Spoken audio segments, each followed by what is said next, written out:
گاؤں کی اس کچی اور ناہموار سڑک پہ جہاں دھول کے مرغولے ہر آہٹ پہ رقص کرتے تھے، آج ایک پرتعیش کالی گاڑی نہایت وقار کے ساتھ رواں دواں تھی، جس کے کالے شیشے کے پیچھے شہر کا سب سے کم گو اور سخت مزاج جج غازیان شاہ بیٹھا اپنی فائلوں میں گم تھا، مگر اسے خبر نہ تھی کہ اس کے استقبال کے لیے سڑک کے ایک موڑ پہ آفت کی پڑیا پریزاد نے ایک ایسا جال بچھایا ہے جو اس کے رعب و دبدبے کو مٹی میں ملانے کے لیے کافی تھا۔ جیسے ہی اس گاڑی مخصوص جگہ پہ پہنچی جہاں پریزاد نے رات بھر جاگ کر ایک گہرا گڑھا کھودا تھا اور اسے بڑی مہارت سے سوکھی گھاس اور مٹی کی باریک تہہ سے ڈھانپ دیا تھا، ایک دم سے زوردار جھٹکے نے گاڑی کی رفتار کو بریک لگا دی۔ پہیا اس جال میں بری طرح سے پھنس گیا تھا، جس سے گاڑی ایک طرف کو جھک گئی اور اندر بیٹھے غازیان کا توازن بگڑ گیا۔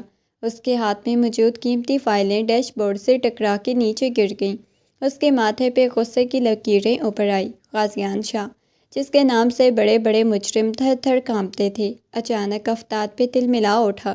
جیسے ہی وہ گاڑی کا دروازہ کھول کے باہر نکلا تو اس کے چمکتے ہوئے اطالوی چمڑے کے جوتے کچی مٹی اور کیچڑ میں دھنس گئے۔ اس نے اپنے سفید کف سلنگ کو درست کرتے ہوئے چاروں طرف غیر آلود نگاہوں سے دیکھا، مگر وہاں دور دور تک کا ہو کا عالم تھا، سوائے ایک پرانے نیم کے درخت کے جس کے پتے ہوا میں ہولے ہولے سرسرا رہے تھے۔ ابھی گاڑی کے پہیے کا معائنہ کرنے کے لیے جھکا ہی تھا کہ اچانک اوپر درخت کی گھنی شاخوں کے پیچھے سے ایک سریلی اور بھرپور کھلکھلاتی ہنسی گونجی، جس نے فضا کے سناٹے کو کرچی کرچی کر دیا۔ غازیان نے جھٹکے سے سر اٹھا کے اوپر دیکھا تو وہاں پریزاد ایک شاہانہ انداز میں ٹانگیں لٹکائے بیٹھی تھی، اس کے ہاتھ میں کچے آموں کی پوری ٹوکری تھی۔ او ہو شہری بابو تو کیچڑ میں کمل بن گئے۔ ویسے نواب صاحب، سنا ہے آپ عدالت میں بہت بڑے فیصلے سناتے ہیں، سر اس گڑھے کے بارے میں اپنا قیمتی فیصلہ تو سنائیے۔ یہ کہتے ہوئے اس نے کچا آم ٹھیک غازیان کے کندھے پہ مارا، جسے اس کے مہنگے برانڈڈ کوٹ پہ دھبا پڑ چکا تھا۔ غازیان کا پارا ایک دم سے آسمان کو چھونے لگا۔ غازیان شاہ، جس نے کبھی کسی کی جرأت نہیں ہونے دی تھی کہ کوئی اس کے سامنے اونچی آواز میں بات کرے، آج ایک لڑکی کے ہاتھوں سرعام تسلیل کا شکار ہو رہا تھا۔ اس نے غصے میں اپنے دانت کٹکھٹائے اور ایک ہی جست میں درخت کے تنے کی طرف لپکا تاکہ اس آفت کی پڑیا کو پکڑ کے اس کی گستاخی کا مزہ چکھا سکے، مگر پریزاد تو جیسے اس کے ہر قدم سے واقف تھی۔ وہ کسی ہرنی کی طرح پھرتی سے دوسرے شاخ پہ چڑھی اور وہاں ایک لمبی چھلانگ لگا کے نیچے کچے کھیتوں میں اتری، اپنا دوپٹہ ہوا میں لہراتی ہوئی بھاگ نکلی۔ پیچھے غازیان شاہ ہانپتا ہوا کھڑا رہ گیا، جس کی نظروں میں اس وقت غصہ کم اور اس لڑکی کو زیر کر دینے کا جنون زیادہ تھا۔ اسے احساس ہوا کہ یہ گاؤں اب اس کے لیے وہ پرسکون جگہ نہیں رہا، بلکہ ایک میدان جنگ بننے والا ہے، جہاں اسے اپنی انا اس لڑکی کی شرارتوں کے درمیان توازن برقرار رکھنا ہوگا۔ جب وہ تھکا ہارا مٹی میں اٹا ہوا حویلی کے بڑے لکڑی کے دروازے سے اندر داخل ہوا تو اس کی رعبدار وجود کی دھک نے پورے دالان میں ایک ہیبت سی طاری کر دی۔ نوکر چاکر سر جھکائے کھڑے ہو گئے، مگر دادی جان جو برآمدے میں اپنی تسبیح لیے بیٹھی تھی، غازیان کی یہ حالت دیکھ کے تڑپ اٹھی، اپنی باہیں پھیلا دی۔ صدقے جاؤں اپنے شیر پتر کے، یہ کیا حال بنا لایا ہے میرا بچہ، کس کی نظر لگ گئی میرے غازیان کو۔ دادی جان نے آگے بڑھ کے اس کی بلائیں لینا شروع کی اور اس کے ماتھے کو چوم کے اس کی ساری تھکن اور غصے کو ٹھنڈا کرنے کی کوشش کی، مگر غازیان کی نظریں دالیان کے اس کونے کو ڈھونڈ رہی تھی جہاں سے اسے ابھی ایک چور نظر جھانکتی ہوئی محسوس ہوئی۔ اس نے دادی جان کو زبردستی مسکرا کے تسلی دی، مگر اس کے اندر کی تپش ابھی برقرار تھی، جو صرف اس مجرمہ کو سزا دینے کے بعد ہی ختم ہو سکتی تھی۔ جیسے ہی وہ اپنے مخصوص کمرے میں داخل ہوا جہاں اسے سکون اور تنہائی کی امید تھی، وہاں کا منظر دیکھ کے اس کے ہاتھوں کی مٹھیاں خود بخود بھیج گئی، کیونکہ اس کے صاف ستھرے سفید ریشمی بستر کے عین درمیان میں پریزاد کی پالتو بلی بڑے آرام سے پاؤں پھیلا کے سو رہی تھی۔ سب سے زیادہ ہولناک بات یہ تھی کہ بیڈ کے سائڈ ٹیبل پہ رکھی اس کی وہ اہم قانونی فائلیں جن پہ اس کے پورے کیریئر کا دار و مدار تھا، ان کے کونے اور صفحات اس طرح کترے ہوئے تھے جیسے کسی نے جان بوجھ کے انہیں چوہوں کی خوراک بنایا ہو۔ پورے کمرے میں کاغذ کے ٹکڑے اس طرح بکھرے تھے جیسے کسی نے شاہویر کے غرور کی دھچیاں اڑا دی ہوں۔ غازیان نے آنکھیں میچ لیں، ایک گہرا سانس لیا تاکہ وہ اپنے اندر اٹھنے والے طوفان کو قابو کر سکے جو اب کسی بھی لمحے پریزاد کی زندگی میں زلزلہ لانے والا تھا۔ غازیان شاہ نے جب بکھرے ہوئے کاغذات اور بیڈ پہ براجمان اس ساکن وجود کو دیکھا تو اس کے ماتھے کی رگیں تن گئی۔ اس نے غصے سے پکارا، پریزاد! اس کی گرجدار آواز ابھی کمرے کی دیواروں سے ٹکرا رہی تھی کہ پریزاد نہایت معصومیت سے دروازے کے پردے کے پیچھے سے نمودار ہوئی۔ اس کے چہرے پہ ایسی مصنوعی فکر مندی تھی جیسے اسے کچھ علم ہی نہ ہو۔ ارے غازیان شاہ، آپ تو سچ مچ نواب بن کر آئے ہیں۔ اتنی اونچی آواز میں تو چوہے بھی ڈر کے بھاگ جائیں گے۔ بیچاری مانو کا کیا قصور ہے؟ اسے آپ کی شہری والی خوشبو ان کاغذوں سے آنے لگی۔ غازیان نے ایک لمحہ ضائع کیے بغیر اس کی طرف قدم بڑھائے۔ اس کی چال میں وہ شکاری والا انداز تھا جو اپنے شکار کو گھیرنے کے لیے اپنایا جاتا ہے۔ پریزاد نے پیچھے ہٹنے کی کوشش کی مگر اس سے پہلے وہ مڑ پاتی۔ غازیان کا مضبوط ہاتھ بجلی کی تیزی سے لپکا اور اس کی کلائی کو گرفت میں لے لیا۔ اس نے ایک جھٹکے سے اسے اپنی طرف کھینچا اور پریزاد سیدھی اس کے چوڑے سینے سے جا ٹکرائی۔ غازیان نے اسے مضبوطی سے دیوار کے ساتھ جکڑ لیا۔ اس کے چہرے کے اتنا قریب جھکا کہ ان کی سانسیں ایک دوسرے کے چہروں پہ چلنے لگی۔ پریزاد، شاید تم بھول گئی ہو کہ جس غازیان شاہ سے تم کھیل رہی ہو وہ عدالت میں مجرموں کی روح تک کانپا دیتا ہے۔ یہ فائلیں صرف کاغذ نہیں بلکہ میری محنت تھی۔ اب اس کا جرمانہ تمہیں اپنے سکون کی صورت میں بھرنا ہوگا۔ غازیان کی آواز اب انتہائی مدھم مگر خطرناک حد تک ہو چکی تھی۔ اس کی نظریں پریزاد کے لرزتے ہوئے لبوں پہ جمی تھی جہاں سے اب کوئی جملہ نہیں نکل پا رہا تھا۔ پریزاد نے بے چینی سے اپنی کلائی چھڑانے کی کوشش کی مگر غازیان کے فولادی لمس نے اسے جیسے منجمد کر دیا تھا۔ اس کے پورے وجود میں عجیب سی سنسنی دوڑ گئی جب غازیان نے اپنا ہاتھ دیوار پہ اس کے سر کے پاس جما دیا۔ اس کے ماتھے سے لٹکتی ہوئی ایک آوارہ لیٹ کو اپنے پوروں سے پیچھے کیا۔ سزا کا وقت اب شروع ہوتا ہے، مسخرانی، اور یاد رکھنا غازیان شاہ کا انصاف بہت مہنگا پڑتا ہے۔ یہ کہہ کے اس نے اپنی گرفت تھوڑی ڈھیلی کی مگر اس کی نظروں کا حصار ابھی بھی پریزاد کو قید کیے ہوئے تھا۔ پریزاد وہاں سے بھاگی تو ضرور مگر اس کا دل اس کی پسلیوں سے اس طرح ٹکرا رہا تھا جیسے وہ ابھی باہر نکل آئے گا۔ رات کے کھانے کا وقت ہوا تو حویلی کے بڑے دسترخوان پہ انواع و اقسام کے کھانے سجے تھے۔ دادی جان نے غازیان کو اپنے پاس بٹھایا، بڑے پیار سے لقمے توڑ کے اسے دینے لگی۔ پریزاد نے موقع پا کے غازیان کی مخصوص پلیٹ میں ہری مرچوں کا وہ تیز ترین پیسٹ شامل کر دیا جو اس نے خاص طور پہ شہر سے آئے اس نازک مزاج کے لیے تیار کیا تھا۔ جیسے ہی غازیان نے سالن کا پہلا لقمہ لیا تو اس کی آنکھوں سے پانی بھر آیا۔ حلق میں ایک ایسی آگ لگی کہ اسے اپنی سانسیں رکتی ہوئی محسوس ہوئیں۔ وہ بری طرح سے کھانسا تو پریزاد نے نہایت ہمدردی بھرا چہرہ بنا کے اسے پانی کا گلاس تھمایا مگر وہ پانی نہیں بلکہ نمک کا وہ تیکھا محلول تھا جس نے غازیان کی زبان کو جیسے جھلسا کے رکھ دیا۔ پورے دسترخوان پہ سناٹا چھا گیا۔ غازیان نے سرخ ہوتی آنکھوں سے پریزاد کو دیکھا جو منہ پہ دوپٹے رکھ کے اپنی فاتحانہ ہنسی چھپانے کی ناکام کوشش کر رہی تھی۔ غازیان نے گلاس میز پہ اتنی زور سے پٹکا کہ دادی جان بھی ہڑبڑا گئی۔ پریزاد بیٹا، یہ کیا ہے؟ دادی جان نے پوچھا تو پریزاد نے معصومیت سے کندھے اچکائے۔ دادی جان، شاید شہر کا کھانا کھا کھا کے غازیان کا ذائقہ ہی بدل گیا ہے۔ میں نے تو بس نمکین پانی دیا تھا تاکہ ان کا ہاضمہ درست رہے۔ غازیان نے بغیر کچھ کہے کرسی پیچھے کی اور کھڑا ہو گیا۔ اس کی خاموشی کسی بڑے طوفان کی دستک تھی۔ وہ سیدھا اپنے کمرے کی طرف مڑا مگر جاتے جاتے اس نے پریزاد کو وہ نگاہ قہر انگیز دکھائی جو صاف کہہ رہی تھی کہ اگلا وار اس کی طرف سے ہوگا۔ وہ اتنا بولڈ ہوگا کہ پریزاد اپنی ساری شرارتیں بھول جائے گی۔ غازیان شاہ کے کمرے میں چھپائی وہ خاموشی اب کسی طوفان کا پیش خیمہ تھی۔ وہ دیوار سے ٹیک لگائے بیٹھا اپنی سرخ ہوتی آنکھوں کو موندے ہوئے تھا مگر اس کے ذہن میں صرف پریزاد کا وہ کھلکھلاتا ہوا چہرہ اور اس کی لگائی ہوئی آگ کا احساس باقی تھا۔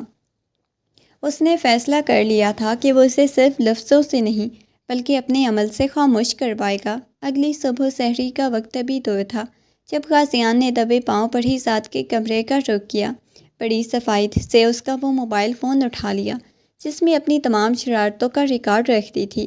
یہ پری سعد کے لیے کسی جان سے پیاری چیز سے کم نہیں تھا۔ جب پری سعد بیدار ہوئی تو اپنا فون غائب پایا۔ وہ دیوانی ہو کے پورے گھر میں ڈھونڈنے لگی۔ اسے پکا یقین تھا یہ کام اس شہری نواب کا ہی ہے۔ وہ غصے میں بھری قاضیان کے کمرے کی طرف بھاگی اور بغیر دستک دیے اندر داخل ہو گئی، جہاں قاضیان ابھی شاور لے کے نکلا تھا۔ اس کے گیلے بالوں سے ٹپکتا پانی اس کے چوڑے شانوں پہ لکیریں بنا رہا تھا۔ کمرے میں پھیلی ہوئی سندل کی بھاری خوشبو نے پری سعد کے قدموں کو وہیں جکڑ دیا۔ قاضیان نے اسے دیکھ کے ایک پراسرار مسکراہٹ کے ساتھ اپنی قمیض کے بٹن بند کرنا شروع کیے۔ دھیرے سے اس کی طرف بڑھا۔ فون ڈھونڈ ہی رہی ہو یا خود کو کھونے کا ارادہ ہے؟ اس کی آواز کی تھر تھراہٹ پری سعد کے دل کی دھڑکنوں کو بے ترتیب کر گئی۔ وہ پیچھے ہٹنے لگی، مگر قاضیان نے ایک جھٹکے سے اس کی کمر کے گرد اپنے بازو حائل کر کے اسے خود سے اتنا قریب کر لیا کہ ان کے درمیان سانس لینے کی جگہ بھی باقی نہ رہی۔ قاضیان کا تپتا ہوا لمس پری سعد کے ریشمی وجود میں سنسنی دوڑا رہا تھا۔ اس نے اپنا سر پری سعد کی گردن کے پاس جھکایا، جہاں سے گلاب کی دل فریب مہک اٹھ رہی تھی۔ نہایت نرمی سے اس کے کان کی لو کو اپنی سانسوں سے چھوا۔ تم نے میرے سائیکل سے کھیلا تھا پری سعد، اب میں تمہارے سکون سے کھیلوں گا۔ اس کی سرگوشی میں وہ سافٹ تھا جو کسی بھی لڑکی کو پگھلانے کے لیے کافی تھا۔ پری سعد نے مزاحمت کے لیے اس کے سینے پہ ہاتھ رکھے، مگر قاضیان کے مضبوط وجود کے سامنے وہ موم کی گڑیا ثابت ہوئی۔ سحری کا وقت قریب آیا تو پری سعد نے اپنی پرانی عادت کے مطابق قاضیان کو نیچا دکھانے کے لیے اس کے کمرے کی کنڈی باہر سے لگا دی تاکہ سحری سے محروم رہ جائے۔ سارا دن بھوکا رہے، کچن میں بیٹھی اطمینان سے پیڑے بنا رہی تھی کہ اچانک اسے محسوس ہوا جیسے کوئی بالکل اس کے پیچھے کھڑا ہے۔ اس سے پہلے کہ وہ مڑ کے دیکھتی تو مضبوط ہاتھوں نے اس کی کلائیوں کو پکڑ کے اپنے حصار میں لے لیا۔ قاضیان کھڑکی سے کود کے باہر آ چکا تھا۔ اب کچن کی مدھم روشنی میں پری سعد کو اپنے بازوؤں کے درمیان قید کیے ہوئے تھا۔ قاضیان نے اس کے الجھے ہوئے بالوں کو اپنے ہونٹوں کے لمس سے پیچھے ہٹایا، اس کے چہرے کو اپنے ہاتھوں کے پیالے میں بھر لیا۔ اس کی نظروں میں اس وقت وہ جنون تھا جو پری سعد نے پہلے کبھی نہیں دیکھا۔ کتنی بار کہا ہے بیگم کہ نوابوں کو قید نہیں کیا جا سکتا، وہ خود قید کرنا جانتے ہیں۔ اس نے نہایت پیار سے ایک کھجور اٹھائی اور اپنے لبوں سے لگا کے اس کے قریب کی۔ کھاؤ، کیونکہ اب تمہارا ہر روزہ میرے نام سے شروع ہوگا اور میری غربت پہ ختم ہوگا۔ پری سعد نے انکار میں سر ہلانا چاہا، مگر قاضیان کی آنکھوں کی کشش، اس کے لمس کی تپش نے اسے ایسا سحر زدہ کر دیا کہ اس نے خاموشی سے اپنے لب وا کیے۔ اس لمحے ان کے درمیان وہ گہرائی تھی جس نے سحری کے اس نورانی وقت کو ایک لازوال رومانوی یاد میں بدل دیا۔ قاضیان نے اس کے ماتھے پہ عقیدت کا پہلا بوسہ ثبت کیا تو پری سعد کو محسوس ہوا جیسے کہ اس کی روح تک اس شخص کی خوشبو سے مہک اٹھی ہو۔ اب وہ چاہ کے بھی اس قید سے نکلنا نہیں چاہتی تھی۔ سحری کے اس جادوئی وقت میں جب آسمان پہ تارے مدھم پڑ رہے تھے، حویلی کے کچن کی مدھم زدہ روشنی ایک پراسرار سا حالہ بنا رہی تھی۔ قاضیان اور پری سعد کے درمیان ایسی خاموش گفتگو جاری تھی جسے صرف دل کی دھڑکنیں ہی سمجھ سکتی تھی۔ قاضیان نے پری سعد کی کمر میں ہاتھ ڈال کے اسے مزید قریب کیا تو پری سعد کے ریشمی دوپٹے کا پلو قاضیان کی قمیض کے بٹنوں میں کچھ اس طرح الجھ گیا جیسے کپڑا بھی اس کی غربت کا تول دینے کی سازش کر رہا ہو۔ قاضیان نے اسے چھڑانے کے بجائے پری سعد کی آنکھوں میں گہرا جھانکا، جہاں اب شرارت کی جگہ ایک انجانا سا خمار ناچ رہا تھا۔ اس نے نہایت نزاکت سے پری سعد کے کان کے پیچھے بکھری لٹوں کو اپنی انگلیوں کے پوروں سے سلجھایا، اس کے چہرے پہ جھک کے ایسی دل نشین سرگوشی کی جس نے پری سعد کے پورے وجود میں سنسنی کی ایک لہر دوڑا دی۔ تمہاری ہر چال میرے لیے نیا راستہ بن رہی ہے پری، تم جتنا مجھ سے دور بھاگنے کا سوچو گی میں تمہیں اتنا ہی اپنے حصار میں لے لوں گا۔ یہ کہہ کے اس نے اپنے ہاتھ سے کھجور کا لقمہ توڑ کے دوبارہ سے اس کے لبوں سے لگایا۔ اس بار پری سعد نے بنا کسی مزاحمت کے اپنی بوجھل پلکیں جھکاتے ہوئے وہ لقمہ قبول کر لیا۔ اس کی کپ کپاتی انگلیاں قاضیان کے مضبوط بازو پہ ٹکی تھی، جیسے وہ اس لمس کے سہارے خود کو گرنے سے بچا رہی ہو۔ ابھی وہ دونوں اس سحر انگیز لمحے میں گم تھے کہ اچانک دالان سے دادی جان کی کھنکار سنائی دی، جو سحری کا جائزہ لینے کچن کی طرف آ رہی تھی۔ پریزاد نے ہڑبڑا کے قاضیان کے حصار سے نکلنے کی کوشش کی، مگر قاضیان نے اسے ایک لمحے کے لیے اور تھامے رکھا، شرارت سے اس کی گال کو چھو کے پیچھے ہٹا۔ دادی جان نے جب دونوں کو کچن میں ساتھ دیکھا تو ان کے چہرے پہ ایک فاتحانہ مسکراہٹ پھیل گئی۔ انہوں نے دعا دیتے ہوئے کہا، جیتے رہو میرا بچہ، میں تو سمجھ رہی تھی کہ تو کمرے میں بند ہے، پر دیکھو میری پری نے کتنی جلدی اپنے نواب کو منا دیا۔ پریزاد شرم سے لال بھبوکا ہو کے برتنوں میں مصروف ہو گئی، جبکہ قاضیان نے دادی کی بات پہ ایک معنی خیز نظر پریزاد کے چہرے پہ ڈالی، جو اسے یاد دلا رہی تھی کہ ابھی حساب برابر نہیں ہوا۔ اگلی صبح قاضیان نے پریزاد کو تپانے کا ایک نیا اور نفیس طریقہ ڈھونڈا۔ اس نے اپنی الماری سے وہ مہنگا پرفیوم نکالا جو خاص پیرس سے منگوایا گیا تھا، پریزاد کو اپنے کمرے میں بلا کے نہایت رعب سے حکم دیا کہ وہ اس کے کوٹ پہ یہ عطر لگائے کیونکہ اسے ضروری میٹنگ میں جانا ہے۔ پریزاد نے موقع پا کے عطر کی بوتل میں چپکے سے نایاب کڑوی جڑی بوٹیوں کا عرق ملا دیا، جس کی خوشبو تو اچھی تھی مگر جلد پہ لگتے ہی شدید تپش پیدا کرتی تھی۔ جیسے ہی قاضیان نے وہ کوٹ پہنا، اسے اپنی گردن اور سینے پہ ایک عجیب سی حدت محسوس ہوئی، مگر اس نے ظاہر نہیں ہونے دیا، بلکہ الٹا پریزاد کو اپنے قریب بلایا اور اسے بازو سے پکڑ کے اتنا قریب کر لیا کہ پریزاد کی ناک اس کے سینے سے جا ٹکرائی۔ قاضیان نے اس کے گرد اپنے مضبوط بازوؤں کا مضبوط گھیرا بنایا اور انتہائی نفیس انداز میں اس کے چہرے کی طرف جھکا۔ تم نے سوچا تھا کہ اس تپش سے میں جل جاؤں گا، مگر پری تم بھول گئی ہو کہ آگ بجھانے کے لیے آگ کی ہی ضرورت ہوتی ہے۔ اس نے اپنا تپتا ہوا چہرہ اس کی گال کے ساتھ رگڑا، جسے وہ جڑی بوٹیوں کی تپش پریزاد کے وجود میں سرایت کرنے لگی۔ وہ بے اختیار تڑپ اٹھی۔ قاضیان نے اسے چھوڑنے کے بجائے اس کے گرد اپنی گرفت مضبوط اور سخت کر لی، اس کی گردن کے پاس اپنی سانسوں کا لمس چھوڑتے ہوئے سرکوشی کی۔ اب اس تپش کو ہم دونوں مل کے بانٹیں گے، یہی تمہاری سزا ہے، یہی میرا بدلہ۔ پریزاد نے پہلی بار قاضیان کی آنکھوں میں وہ جنون دیکھا جو اسے جلا کے راکھ کر دینے کے لیے کافی تھا۔ قاضیان نے اسے باہوں میں اٹھا کے کمرے کے وسط میں بنے اس بڑے سے صوفے پہ بٹھایا، خود اس کے اتنا قریب بیٹھ گیا کہ ایک دوسرے میں مدغم ہونے لگے۔ اس سافٹ اور گہرے رومانوی لمحے میں پریزاد کی تمام چالاکیوں کو جیسے منجمد کر دیا۔ وہ صرف اس شخص کے بازوؤں میں پگھل جانے کی تمنا کرنے لگی۔ قاضیان نے اس کا ہاتھ پکڑ کے اپنے سینے پہ رکھا جہاں دل کی دھڑکنیں کسی طوفان کا پتہ دے رہی تھی۔ سنو پڑی، یہ دھڑکنیں اب صرف تمہارے نام پہ دھڑکتی ہیں، اب چاہو تو اسے جلا دو یا اسے اپنی خوشبو سے معطر کر دو۔ حویلی کے صحن میں دوپہر کی تپش اپنے جوبن پہ تھی جب پریزاد کی زندگی میں وہ موڑ آیا جس نے اس کی ہنسی مذاق کی دنیا سے نکال کے حقیقت کی سنگین زمین پہ لا کھڑا کیا۔ قاضیان شاہ کسی کام سے شہر کی طرف نکلا ہوا تھا۔ اچانک حویلی کے پچھلے دروازے سے وہ آفت نمودار ہوئی جسے پریزاد ہمیشہ کتراتی تھی، بدگماش کزن، ویلن کزن، جو ایسا دراز سے پریزاد پہ نظر جمائے ہوئے تھا۔ آج موقع پا کے اسے اکیلا دیکھ کے دست درازی پہ اتر آیا۔ پریزاد نے ہمت جمع کر کے اسے پیچھے دھکیلنا چاہا، مگر وہ درندہ صفت شخص اس کی کلائی مڑوڑ کے اسے دیوار کے ساتھ لگا چکا تھا۔ پریزاد کی آنکھوں میں خوف کے آنسو تھے، وہ مدد کے لیے پکارنا چاہتی تھی۔ اچانک حویلی کے مرکزی گیٹ پہ کسی بپھرے ہوئے شیر کی طرح قاضیان شاہ کی گاڑی داخل ہوئی۔ قاضیان نے جیسے ہی یہ منظر دیکھا تو اس کی آنکھوں میں خون اتر آیا۔ اس نے گاڑی کی رفتار کم کی، وہیں چھلانگ لگائی اور بجلی کی سی تیزی سے اس شخص پہ جھپٹا۔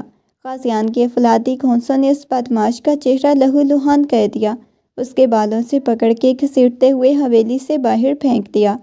قاضیان کا غصہ اس قدر شدید تھا کہ اس کے ماتھے کی رگیں تن چکی تھی اور وہ ہانپ رہا تھا۔ اس نے پلٹ کے پریزاد کو دیکھا جو خوف سے تھر تھر کانپ رہی تھی۔ قاضیان نے بغیر کچھ سوچے اسے اپنے بازوؤں کے مضبوط حصار میں لے لیا۔ اس کا سینہ غصے اور جذبات کی شدت سے دھونکنے کی طرح چل رہا تھا۔ پریزاد نے جیسے ہی قاضیان کے سینے پہ سر رکھا، اس کی سسکیاں بند گئیں۔ قاضیان نے اسے خود سے جدا کیا، اس کے بھیگے ہوئے چہرے کو اپنے ہاتھوں کے پیالے میں بھر لیا۔ آج کے بعد اگر کسی نے تمہاری طرف آنکھ اٹھا کے بھی دیکھا تو قاضیان شاہ اس کی آنکھیں نکال دے گا۔ تم صرف میری ہو پریزاد، صرف میری۔ اس کی آواز میں وہ رعب اور بے پناہ ملکیت تھی جس نے پریزاد کے دل کے زخموں پہ مرہم رکھ دیا۔ غازیان نے اسے بازوؤں میں اٹھایا اور کمرے تک لایا، مگر اس بھاگ دوڑ اور شدید غصے نے غازیان کی طبیعت پہ گہرا اثر ڈالا۔ شام ہوتے ہی اس کا پورا وجود بخار کی تپش سے جلنے لگا۔ وہ نڈھال ہو کے بیڈ پہ ڈھیر ہو گیا۔ پری ذات جو اب تک اپنی جان بچانے پہ شکر گزار تھی، غازیان کی یہ حالت دیکھ کے اپنی ساری شرارتیں اور نخرے بھول گئی۔ وہ بھاگ کے کچن سے تازہ پانی اور پٹیاں لے آئی، غازیان کے سرہانے بیٹھ گئی۔ غازیان کا ماتھا آگ کی طرح تپ رہا تھا۔ وہ نیم بے ہوشی کے عالم میں پری ذات کا نام پکار رہا تھا۔ پری ذات نے کانپتے ہاتھوں سے اس کے ماتھے پہ ٹھنڈی پٹیاں رکھنا شروع کی۔ اس کے تپتے ہوئے ہاتھوں کو اپنے ہاتھوں میں لے کے رونے لگی۔ غازیان پلیز آنکھیں کھولیں، مجھے معاف کر دیں، میں نے آپ کو بہت تنگ کیا۔ اس کے آنسو غازیان کے ہاتھ پہ گرے تو غازیان نے بوجھل پلکیں اٹھائیں اور مدھم سی روشنی میں پری ذات کے اداس چہرے کو دیکھا۔ اس نے نہایت نکاہت سے اپنا ہاتھ پری ذات کی گال پہ رکھا، اس کے آنسو پونچھے۔ روتی ہوئی بالکل اچھی نہیں لگتی، مسکرانی، مجھے اس شرارت کی ضرورت ہے جو میری روح کو سکون دیتی ہے۔ غازیان کا یہ سافٹ اور رومانوی لہجہ پری ذات کے دل کو پگھلا رہا تھا۔ اس نے غازیان کے ہاتھ کو اپنے لبوں سے لگایا، وہیں اس کے قریب بیڈ پہ اپنا سر رکھ دیا۔ غازیان نے اپنا دوسرا بازو اس کے گرد حائل کر لیا، اسے اپنے قریب کر لیا۔ اس رات کمرے میں صرف گھڑی کی ٹک ٹک تھی اور دو ایسے دلوں کی دھڑکنیں جو اب ایک دوسرے کے لیے مکمل طور پہ دھڑکنا شروع کر چکے تھے۔ پری ذات نے محسوس کیا کہ غازیان کی تپش اب اسے مزید تکلیف نہیں دے رہی، بلکہ وہ تپش تھی جو دو روحوں کو ایک دوسرے میں جذب کر رہی تھی۔ رات کی اس طویل اور بوجھل خاموشی کے بعد جب صبح کے اجالے نے حویلی کے روشن دانوں سے اندر قدم رکھا تو غازیان شاہ کے بخار کی تپش کچھ کم ہو چکی تھی، مگر اس کے دل میں جذبات کا ایک نیا لاوا پک رہا تھا۔ اس نے بوجھل پلکیں کھولیں تو دیکھا پری ذات وہیں اس کے قریب زمین پہ سر ٹکا کے سوئی ہوئی تھی۔ اس کا ایک ہاتھ اب بھی غازیان کے ہاتھ کی گرفت میں تھا، جیسے وہ نیند میں بھی اسے خود سے دور نہیں جانے دینا چاہتی۔ غازیان نے نہایت نرمی سے اپنی انگلیاں اس کے بالوں میں پھیریں تو پری ذات ہڑبڑا کے جاگ اٹھی۔ اس کی آنکھوں میں ابھی بھی وہی فکر اور نمی موجود تھی جو غازیان کے دل کو موم کر رہی تھی۔ آپ ٹھیک ہیں غازیان؟ آپ کا بخار اترا؟ میں ابھی دادی کو بلاتی ہوں۔ پری ذات نے گھبرا کے اٹھنا چاہا، مگر غازیان نے اسے کلائی سے پکڑ کے دوبارہ وہیں بٹھا دیا۔ اس کی نظروں میں اس وقت وہ گہرائی تھی جو لفظوں کی محتاج نہیں تھی۔ دادی کو چھوڑو پری، یہ بتاؤ کہ رات جو تم میرے لیے رو رہی تھی وہ صرف ہمدردی تھی یا اس ضدی نواب سے تھوڑی محبت بھی ہو گئی؟ غازیان کا یہ سوال پری ذات کی گالوں پہ حیا کی سرخی کی طرح بکھر گیا۔ اس نے نظریں جھکا لی، اپنی انگلیاں غازیان کی قمیض کے کالر سے الجھانے لگی۔ محبت تو کب کی ہو چکی تھی غازیان شاہ، بس آپ کو جتانے کا طریقہ تھوڑا غلط چنا۔ میں ڈرتی تھی کہیں آپ شہر جا کے مجھے بھول نہ جائیں۔ پری ذات کی اس معصومانہ اعتراف نے غازیان کے لبوں پہ ایک فاتحانہ مسکراہٹ سجا دی۔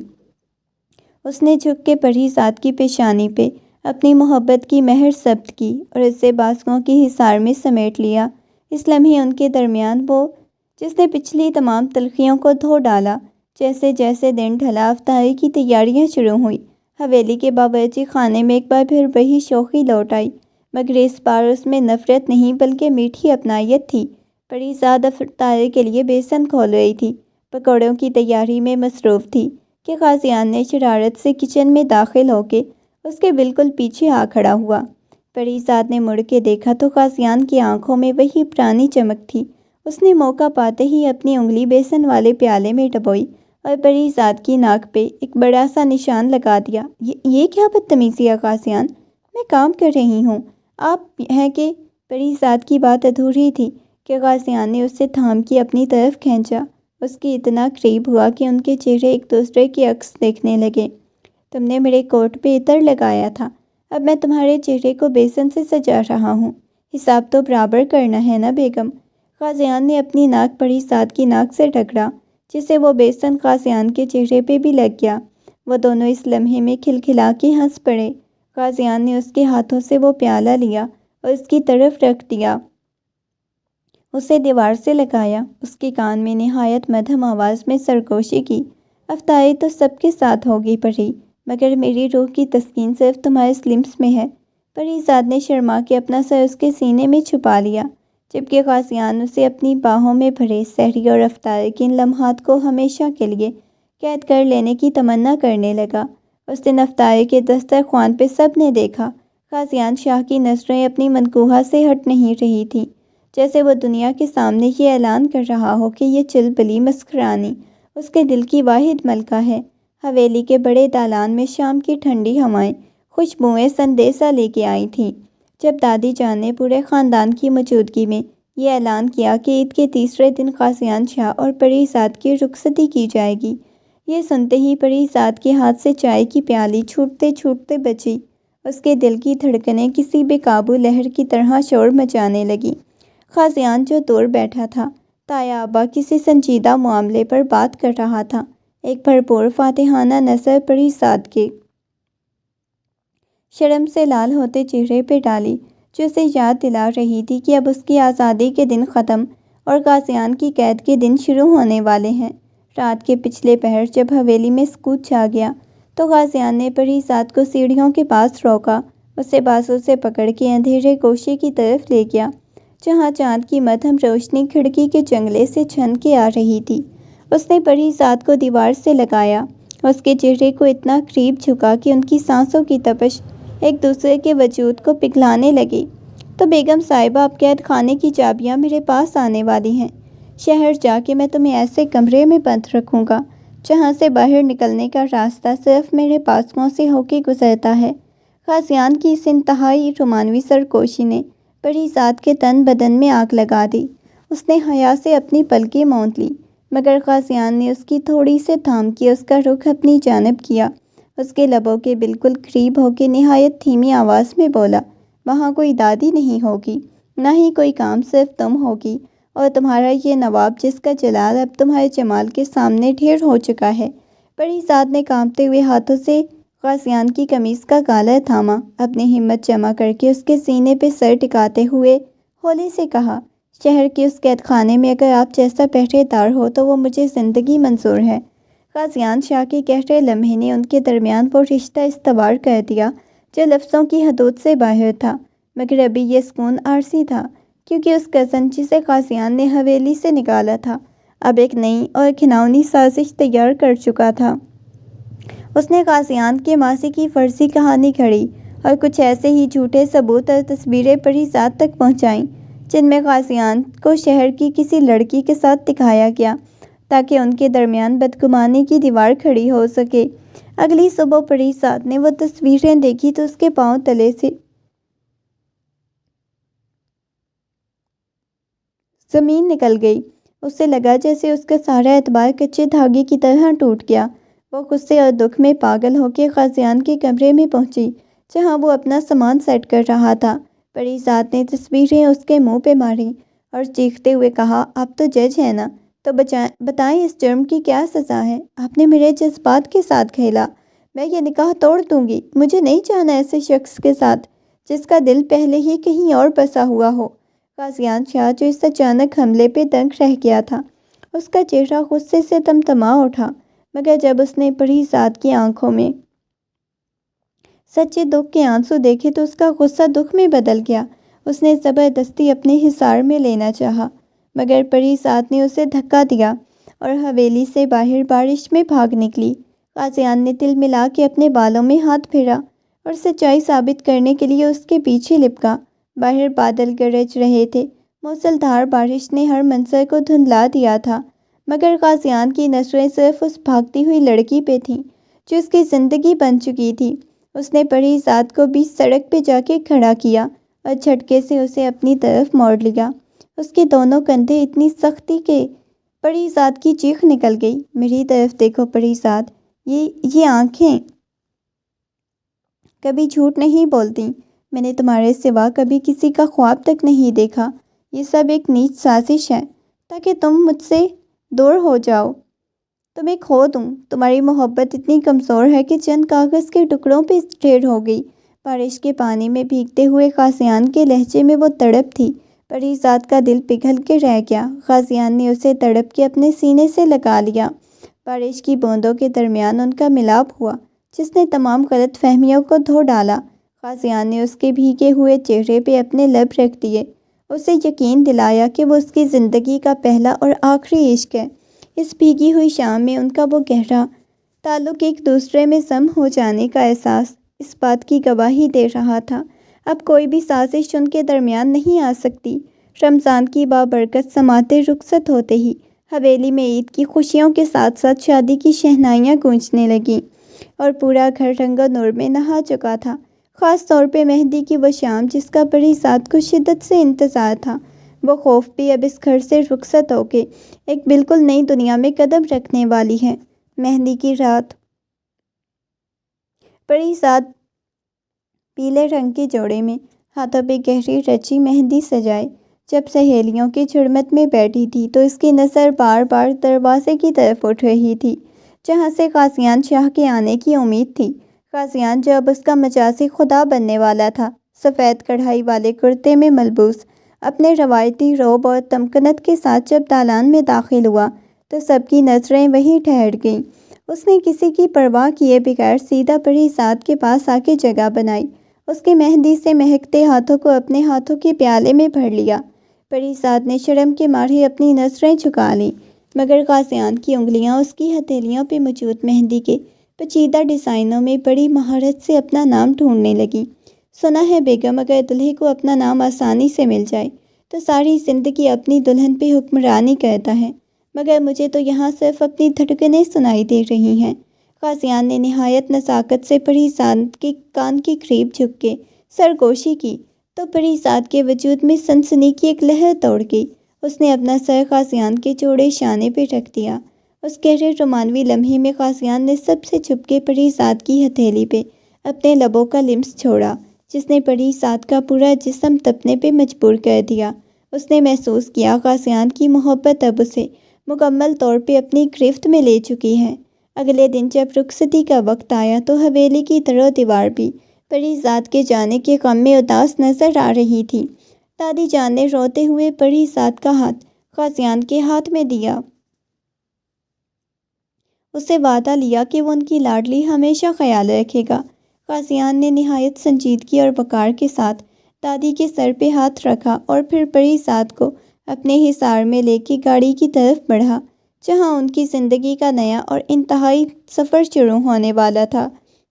گاڑی میں بیٹھتے ہی پری ذات کی سسکیاں بند گئیں کیونکہ اپنے بچپن کے گھر کو پیچھے چھوڑنا آسان نہیں تھا، مگر قاضیان نے اپنا مضبوط ہاتھ پری ذات کے کانپتے ہوئے ہاتھوں پہ رکھا، اسے اپنی طرف کھینچ کے اس کا سر اپنے سینے پہ رکھ لیا۔ اب رونا بند کرو پری، اب تمہارا گھر وہی ہے جہاں قاضیان شاہ ہوگا، تو میری جائیداد اور نواب اپنی جائیداد کو کبھی اداس نہیں دیکھ سکتا۔ قاضیان کی اس پیار بھری دھمکی نے پری ذات کے لبوں پہ ایک اداس سی مسکراہٹ بکھیر دی۔ اس نے قاضیان کی آغوش میں خود کو محفوظ پایا۔ جیسے وہ شہر کی اس جدید اور پرتعیش اپارٹمنٹ میں پہنچے، پری ذات وہاں کی چکا چوند دیکھ کے دنگ رہ گئی کیونکہ وہاں ہر ایک چیز اس کی پسند کے مطابق ترتیب دی گئی تھی۔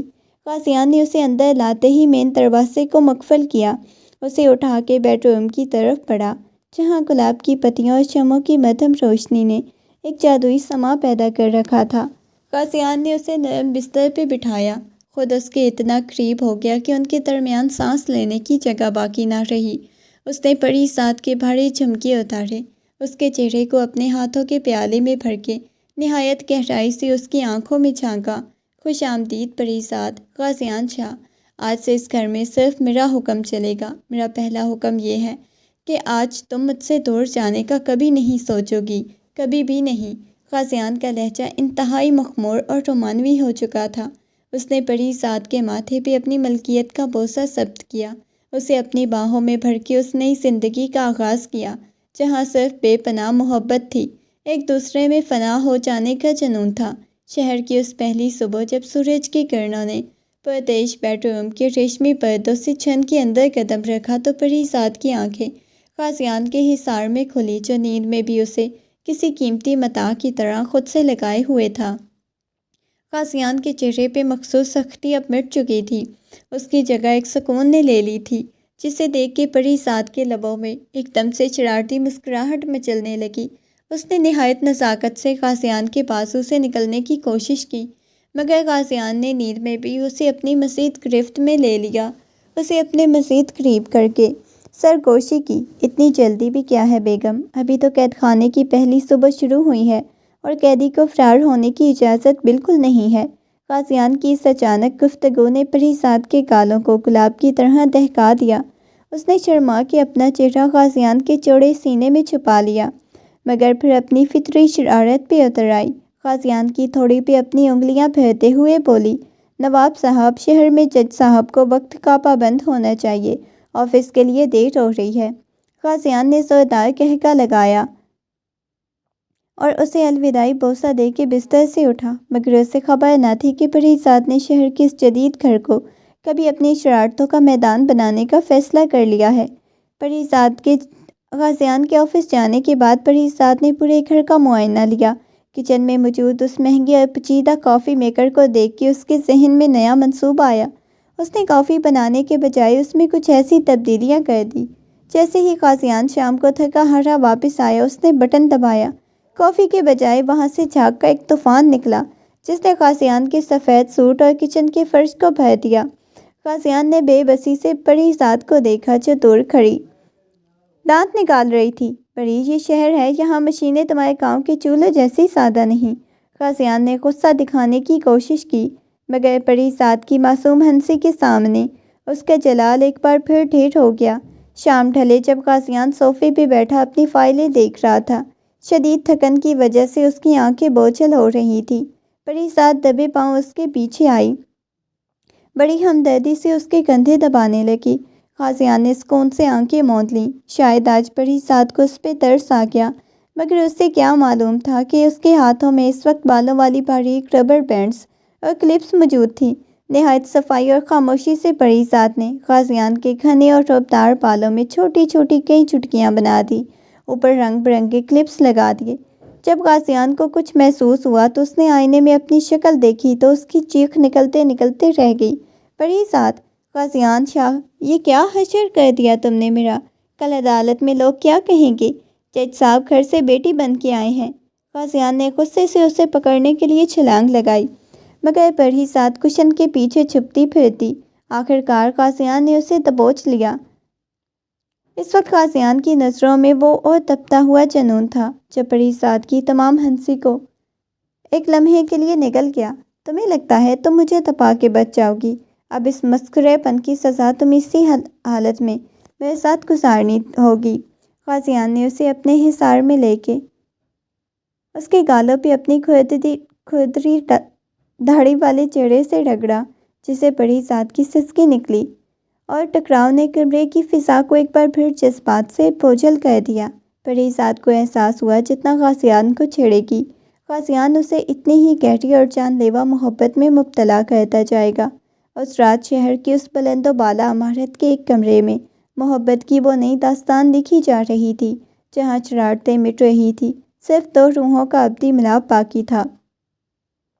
شہر کی اس پرکشش زندگی میں غازیان اور پریزاد کا رشتہ روز بروز گہرا ہوتا جا رہا تھا۔ غازیان کے آفس سے واپسی کے بعد کچن میں ہونے والی وہ جھاگ والی شرارت، پھر بالوں میں چٹیاں بنانے والا قصہ ابھی ختم ہوا ہی تھا کہ غازیان نے اسے مضبوط شکنجے میں جکڑ لیا۔ اس کے چہرے پہ تھکن کے باوجود فاتحانہ چمک تھی، جو پریزاد کے دل کی دھڑکنوں کو بے ترتیب کر رہی تھی۔ غازیان نے اکراتے اس کے دونوں ہاتھ اپنے ہاتھ میں جکڑ کے سر کے اوپر کر دیے۔ ان کی سانسوں کا ٹکراؤ فضا میں عجیب سی تپش پیدا کرنے لگا۔ بہت شوق ہے نا تمہیں غازیان شاہ کا حلیہ بگاڑنے کا؟ اب اس گستاخی کا جرمانہ تمہیں اس وقت تک میری آنکھوں میں آنکھیں ڈال کے بھرنا ہوگا جب تک میں تمہیں معاف نہ کر دوں۔ غازیان کا لہجہ اتنا مخمور تھا کہ پریزاد کے پاس اس کی نظروں کی تاب لانے کی ہمت نہ رہی۔ اس نے اپنی بوجھل پلکیں جھکا لی، مگر غازیان نے اپنی تھوڑی اس کے کندھے پہ ٹکا کے سرگوشی کی۔